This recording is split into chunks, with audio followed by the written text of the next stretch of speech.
जोशीला जिगर। का बाबूजी, गांव में पहली बार देखे हैं आपको, नए हो का?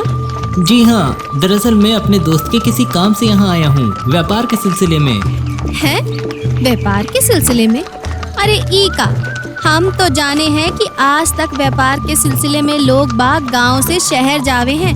पहली बार देख रहे हैं किसी को व्यापार के लिए शहर से गांव आते हुए। जी, दरअसल बात यह है कि हमने सुना है कि इस गांव में कपास की खेती बहुत अच्छी होती है और हमारा कपड़ों का कारोबार है। बस इसलिए हम चाहते हैं कि गांव में एक फैक्ट्री लगाई जाए, जिससे यहाँ के लोगों को रोजगार भी मिलेगा और साथ ही हमें भी इससे कच्चे माल को इंपोर्ट करने की जरूरत नहीं होगी। अरे वाह, ये तो सच में बहुत अच्छा सुझाव है बाबूजी। लो, आपकी मंजिल भी आ गई। ये लीजिए आपके पैसे। धन्यवाद बाबूजी। आपको जब भी कहीं आना जाना हो तो बिजली को याद कीजिएगा। बिजली का तांगा, बिजली की रफ्तार, कीजिए सवारी बार बार, हर बार।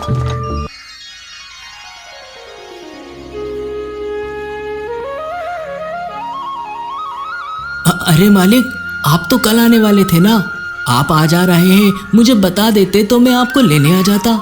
अरे काका, छोटे से काम के लिए आपको क्या ही तकलीफ देता, आप तो मुझे गर्मा गर्म चाय पिला दीजिए बस। जी मालिक, अभी लाया आपके लिए गर्मा गर्म चाय। लीजिए मालिक, चाय पीकर आराम कर लीजिए, फिर मैं आपको फैक्ट्री की जमीन दिखाने ले चलूंगा। ठीक है। कुछ देर आराम करने के बाद हेमंत फैक्ट्री की जमीन देखने जाता है, जहां उसे पता चलता है कि उनकी जमीन पर किसी ने कब्जा कर लिया है। कौन हो तुम लोग और इस जमीन को तुम लोगों ने कैसे कवर कर रखा है? ये जमीन तो हमारी फैक्ट्री की है। कैसी जमीन, कौन सी जमीन? फुट लो यहाँ से, नहीं तो जान से हाथ धो बैठोगे। अच्छा ऐसी बात है, तो अभी पुलिस को बुलाकर तुम्हारी अकल ठिकाने लगाता हूँ। हेमंत पुलिस को फोन लगाने ही वाला होता है कि तभी नौकर उसे रोकते हुए उसके कान में कुछ कहता है। मालिक, ऐसा मत कीजिए, ये लोग बहुत ही खतरनाक लोग हैं, इनसे अभी बात करना ठीक नहीं, पहले घर चलिए फिर कुछ सोचते हैं। मामले की गंभीरता को समझते हुए वो दोनों वहाँ से चले जाते हैं और घर पहुंचकर हेमंत नौकर से कहता है, तुम उन गुंडों से इतना डर क्यों रहे थे? अरे जिस पर उन्होंने कब्जा किया है वो राजीव की फैक्ट्री की जमीन है, कोई मामूली बात है क्या ये? मालिक, मैंने आपको इसलिए रोका क्योंकि वो गुंडे भुवनेश के आदमी थे। कौन है ये भुवनेश? इंसान के रूप में राक्षस है, उसके आतंक से कोई नहीं बच पाता। वो जब चाहता है, जिसकी चाहता है उसकी जमीन हड़प लेता है। सिर्फ जमीन ही नहीं, वो इस गांव में जो भी चीज पाने की ठान लेता है उसे पाकर ही रहता है। तो हम पुलिस की मदद लेंगे। पुलिस भी उसका कुछ नहीं बिगाड़ सकती, सब डरते हैं उसके खौफ से। मेरी बात मानिए तो इस झमेले में मत पड़िए, राजीव बाबू से इस बारे में बात कीजिए एक बार। नहीं, अभी नहीं, मुझे सोचने के लिए कुछ वक्त चाहिए, फिर देखते हैं क्या करना है। राजीव ने ये जिम्मेदारी मुझे दी है, वो क्या सोचेगा मेरे बारे में कि इतना भी ना हो सका मुझसे। अगले दिन हेमंत गांव के कलेक्टर के पास जाता है और इसकी शिकायत उनसे करते हुए कहता है, सर, मेरे दोस्त की जमीन है जिस पर हम फैक्ट्री स्टार्ट करने वाले थे, लेकिन भुवनेश नाम के गुंडे ने हमारी जमीन पर कब्जा कर लिया है। इस मामले में पुलिस भी असहाय लगती है। अब हमारी आखिरी उम्मीद आप ही है, प्लीज कुछ कीजिए। देखिए, भुवनेश कोई मामूली गुंडा नहीं है। अगर मैं आपकी बात मानकर कार्यवाही कर भी दूं, तो इससे आपको ही दिक्कत का सामना करना पड़ सकता है। एक बार सोच लीजिए। सर, मैं सोचकर ही कह रहा हूँ, हमें उन पर एक्शन लेना है। ठीक है, थाने जाओ और FIR करो उनकी। मैं थाने में फ़ोन कर देता हूँ, पुलिस तुम्हारी FIR की प्रोसेस में तुम्हारी मदद करेगी, लेकिन थोड़ा होशियार रहना क्योंकि भुवनेश के आदमी हर तरफ है। जी सर, थैंक यू। ये कहकर हेमंत वहाँ से पुलिस स्टेशन के लिए निकल जाता है। उसके जाते ही कलेक्टर भुवनेश को फोन करता है। भाई जी, एक शहरी लड़का आया था, फैक्ट्री की जमीन वाला। मैंने उसे बहुत समझाने की कोशिश की, लेकिन माना नहीं। पुलिस स्टेशन भेजा है उसे FIR लिखवाने। अब इससे पहले कि वो वहाँ पहुँचे, आप जानते हैं क्या करना है। ये खबर सुनते ही भुवनेश के गुंडे उसे पुलिस स्टेशन पहुँचने से पहले ही रास्ते में घेर लेते हैं। क्या बे छछुंदर, तुझे उस दिन की वार्निंग याद नहीं है क्या? अब तो तू गया बेटे। ए, भरो रे इसे गाड़ी में। ए, ये कहाँ ले जा रहे हो मुझे? छोड़ो, तुम लोग गलती कर रहे हो।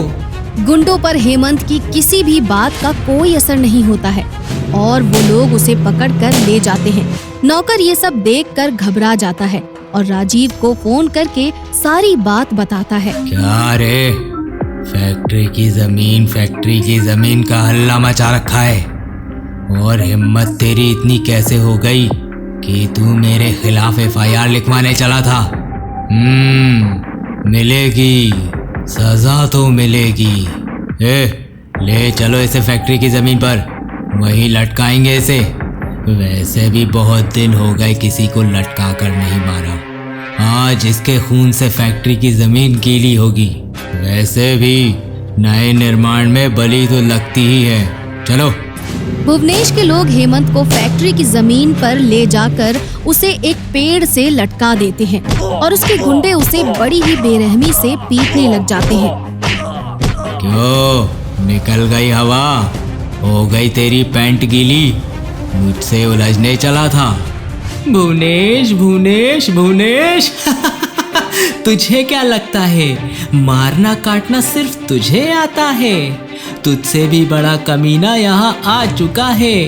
मुझे उसकी आहट महसूस हो रही है। सुन, भूकंप जैसी धीमी आहट को तू भी सुन। मेरी पैंट तो गीली होने से रही, अब तू अपनी धोती गीली होने से बचा सकता है तो बचा ले।